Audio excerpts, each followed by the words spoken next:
क्या हमें खरबंदा की कहानी याद है? अफगानिस्तान की 27 वर्षीय युवती थी, हिजाब पहनती थी। मुल्लाओं के बहकावे में 19 मार्च 2015 को काबुल में एक समूह ने उस पर हमला किया। सड़क पर हमलावरों की भीड़ ने उसे घेरा और फिर मार डाला। आरोप लगाया गया था कि खरबंदा ने कुरान जलाया है। क्या किसी महिला पर इस प्रकार का आरोप लगाना और घेराबंदी करके मार डालने वाली मानसिकता को आप क्या कहेंगे? हालांकि हत्या को कैसे भी आप जायज नहीं ठहरा सकते। कुरान जलाए हो या नहीं, इन्हें किसी व्यक्ति की हत्या का आधार नहीं बनाया जा सकता। और फिर आरोप भी झूठे थे।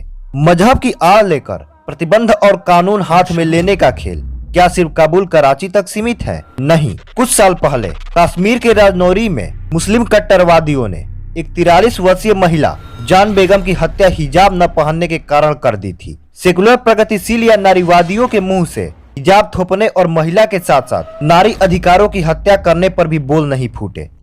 कर्नाटक के उडुपी से हिजाब विवाद को जिन मुसलमान कट्टरवादियों जमातों ने शुरू किया, कुछ नेता और जमातें इसका राजनीतिक लाभ लेने के लिए आगे आई थी, जो राजौरी से लेकर अफगानिस्तान तक स्त्री गरिमा मानव अधिकारों की हत्या होने पर तालिबानी अत्याचारों पर कुछ नहीं बोले। वो इस बुर्के के पैरोकार तालिबानी सोच का समर्थन कर रहे थे। वैसे एक सभ्य समाज में कानून को ताक पर रखकर किसी वर्ग विशेष की ओर से प्रतिबंध लगेगा तो कहां तक लगेंगे?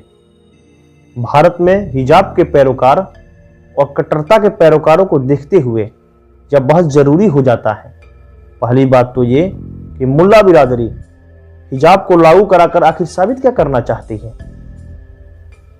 एक महिला को जो सिर्फ खा जाने वाले नजरों से देखते हैं, वे लोग महिलाओं को कितने कटघरे और पिंजरों में रखना चाहते हैं। दूसरी बात, उनकी तरफदारी करने वाले लोग कौन हैं? प्रगतिशील, सेकुलर। महिलाओं के शरीर को देखकर हम बहक जाएंगे, इसलिए बजाय हमें सुधारने के उन्हें चादर में लपेट देना चाहिए। क्या यह सोच सभ्य समाज की या कहिए स्वस्थ समाज की हो सकती है?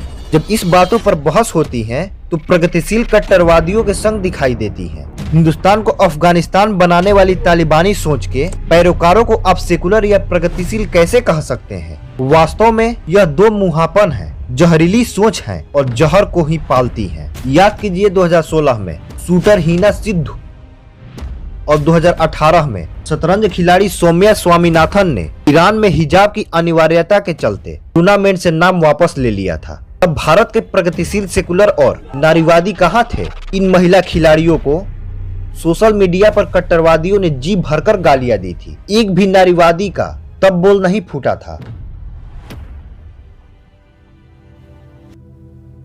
दूसरी बात, हिजाब को लेकर यह विवाद आधुनिक दुनिया के लिए नया नहीं है। आधुनिक दुनिया इसे नकार रही है। फ्रांस ने 2004 में ही स्कूल कॉलेजों में बुर्के पर प्रतिबंध लगाया था। 2011 से पूर्व देश में सार्वजनिक स्थानों पर चेहरा ढकने के किसी भी तरह के वस्त्र उपकरणों पर प्रतिबंध लगाया गया। बेल्जियम ने 2011 में, रूस ने 2012 में, डेनमार्क ने 2018 में, ऑस्ट्रेलिया ने 2016 में, बल्गारिया ने 2017 में सार्वजनिक स्थानों पर बुर्के व चेहरे ढकने के अन्य वस्त्रों के उपयोग पर प्रतिबंध लगाया था। नीदरलैंड ने 14 वर्ष की बहस के बाद बुर्का पर प्रतिबंध का कानून लागू किया। यह तब की शरिया में 2010 में स्कूल कॉलेजों में हिजाब पहनने पर प्रतिबंध है। इटली में भी प्रतिबंध है। सार्वजनिक स्थान पर चेहरा ढकने की, उसे अपनी पहचान छुपाने की छूट नहीं दी जा सकती। यह विचारशील दुनिया है। जब एक व्यक्ति समाज में आता है तो सामाजिक नियम उसके व्यक्तिगत स्वतंत्रता से बड़े हो जाते हैं और इसी के आधार पर समाज चलता है। गौर करें कि आप सार्वजनिक जगहों पर मास्क पहनते हैं, मास्क चेहरा ढकता है, परंतु आप हवाई अड्डे पर प्रमाणीकरण की कतार में जाते हैं तो चाहे हिजाब हो, नकाब हो या मास्क हो, उसे उतारना पड़ता है। जब कोई व्यवस्था समाज से जुड़ी होती है तो आप ये नहीं कह सकते कि यह आप उसे नहीं मानेंगे, क्योंकि वह आपका व्यक्तिगत मामला है। उदाहरण के तौर पर यदि आप अपने साथ लाइटर रखना चाहते हैं तो रख सकते हैं, परंतु विमान में लाइटर लेकर नहीं जाया जा सकता, क्योंकि इसे बाकियों की सुरक्षा के लिए खतरा हो सकता है, अन्य व्यवस्थाओं के लिए खतरा हो सकता है। विमान में मोबाइल को एरोप्लेन मोड में डालने को कहते हैं, क्योंकि मोबाइल बाकी व्यवस्थाओं को बाधित करता है। विद्यालय में सभी विद्यार्थियों का समान वेश सबके समानीकरण का सामाजिक अनुशासन है, या किसी एक व्यक्ति की विशिष्टीकरण की विसंगति को रोकता है। इस प्रकार की व्यवस्था को अगर आप बाधित करते हैं तो आप पर युक्तायुक्त प्रतिबंध लगाना समाज का पूर्ण अधिकार है। युक्ति प्रतिबंधों का ही अर्थ है स्वतंत्रता, और स्वतंत्रता एवं स्वच्छंद के बीच यही एक फर्क है। इसी तरह जब हिजाब की बात आती है तो एक तरफ हिजाब है और दूसरी तरफ नंगापन है। यदि बीच की लाइन खींचनी पड़े तो खुलेपन और गरिमा के बीच आपको स्पष्ट विभाजन करना पड़ेगा। किसी भी चीज को बेलगाम होने की छूट सामाजिक व्यवस्था में नहीं दी जा सकती। एक तरफ किसी पर पर्दे लाते जाए तो दूसरी तरफ कोई और नंगापन पर उतारू हो जाए। दोनों ही चीजें सामाजिक नियमों में बाधा उत्पन्न करती हैं, और ऐसे में ये कहना कि ये व्यक्तिगत स्वतंत्रता का मामला है गलत है। ये जेंडर से जुड़ा ऐसा मामला नहीं जिसे महिलाओं की स्वतंत्रता के अधिकार का मामला बताया जाए। जो पुरुष महिला को शिकार की निगाहों से देखते हैं, उन्होंने इसमें अपनी सुविधा का तर्क गढ़ रखा है, जिसमें सुधार की आवश्यकता पुरुष के बजाय महिला पर ही डाल दी जाती है। ये दुनिया इस बहस को जिस तरीके से देख रही है उसे देखना पड़ेगा। जैसे पश्चिम में हिंसक प्रदर्शनकारियों की संख्या हमारे यहाँ से कम है, मगर जब बुर्का पर प्रतिबंध की बात आई और स्विट्जरलैंड में पिछले वर्ष मार्च में दलीलें रखी गई तो उसमें यह कहा गया कि सार्वजनिक जगहों पर प्रदर्शन होते हैं और चेहरा ढका होता है, इसलिए चेहरे को ढकना प्रतिबंध किया गया। भारत में हमने देखा कि पथराव करने वाले के चेहरे ढके होते हैं, केरल में भी देखे हैं और कश्मीर में भी देखे हैं। वहाँ जेंडर नहीं है तो एक तरफ अपनी पशु मानसिकता के आधार पर एक जेंडर को गुलाम बनाने की कोशिश, और दूसरी तरफ हिंसक और कट्टरवादियों को दबाने के लिए भी नकाब, बुर्का या आड़ के इस्तेमाल पर रोक लगनी चाहिए। एक और बात, वाशिंगटन पोस्ट के प्रकाशित एक उल्लेख में भारत का असरा क्यों? नामोनी और मिस्र के हाला अरफान ने बताया कि कैसे एक हिजाब और बुर्के को मजहब में जोड़ा गया, जबकि मजहबी इसमें कुछ भी नहीं है। 1989 तक मुस्लिम महिलाओं के लिए हिजाब या बुर्के की कोई बाध्यता नहीं थी। वे लिखित हैं कि यह आधुनिक मुस्लिम समाज पर प्रभुत्व जमाने का दकियानुमी मुसलमानों का अच्छी तरह से बीत शोषित प्रयास है। लेखिकाओं ने यह भी लिखा है कि बुर्के का चालन कैसे बढ़ा। एक तो 1989 में ईरानी शिया आंदोलन के कारण, और दूसरी जब सऊदी अरब के धनाढ़ सुन्नी मुसलमानों का प्रभाव बढ़ा तो गली मोहल्लों में लड़कियों और महिलाओं से कहा गया कि वे सिर ढककर रखें। बदचलन औरतें सिर नहीं ढकती। फिर 2013 में एक बांग्लादेशी अमेरिकी महिला जन्मा खान ब्रुकलिन स्थित एक हिजाब कंपनी की मालकिन है, और सिया टीवी स्टेशन अहलुल बैत ने विश्व हिजाब दिवस की शुरुआत की।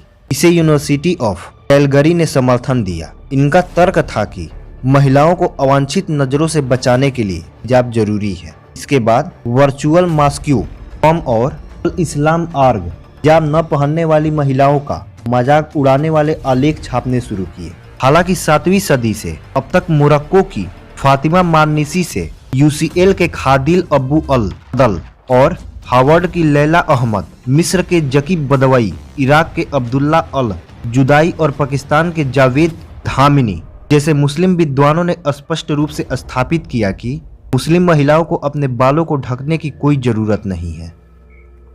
दूसरी और दिलचस्प बात यह है कि दरअसल जिसे कट्टरवादी हेड स्कॉर्फ बताते आ रहे हैं, हिजाब और बुर्के का अर्थ समझाते आ रहे हैं, वैसा कुछ होता ही नहीं है।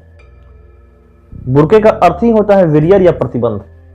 अरबी में बुर्के का अर्थ हेड स्कॉर्फ होता ही नहीं है। अरबी में बुर्के का शताब्दी अर्थ होता है पर्दा। इसका अर्थ है छिपाना, बाधित करना और किसी को या किसी भी चीज को अलग थलग भी करना है। किसी भी व्याकरण से हिजाब या बुर्के को हेड स्कार्फ साबित नहीं किया जा सकता। दूसरे कुरान या किसी अन्य मजहबी किताब में कहीं भी उल्लेख नहीं है कि ये चीजें मुस्लिम महिलाओं की मजहबी पहचान से जुड़ी है। ये एक कठमुल्ला सोच है, कट्टरता सोच है, समाज की विभाजनकारी सोच है और महिलाओं को दबाने वाली सोच है। कुछ महिलाएं इसकी गिरफ्तार में दिखती हैं जो हिजाब की पैरोकारी करती हुई दिखती है। दरअसल उनके घर, परिवार और समाज में ऐसा दबाव बना दिया गया है कि दरअसल पूरे मुस्लिम समाज को जब हम कहते हैं कि पिछड़ा है, गरीब है, अशिक्षित है, तो वह इन कारण से है कि उनके जो नेता बन बैठे हैं वह मध्यकालीन सोच के हैं। मध्यकालीन सोच से निकले बिना न समाज विकसित हो सकता है, न मुस्लिम समाज का विकास हो सकता है, न मुस्लिम समाज के भीतर महिलाओं का विकास हो सकता है। इसलिए आवश्यकता उन शिक्षण संस्थानों को ठीक करने की है जहां सम्मान व्यवहार नहीं किया जाता और भारत में संविधान के अनुसार सभी नागरिकों को बराबर नहीं समझा जाता।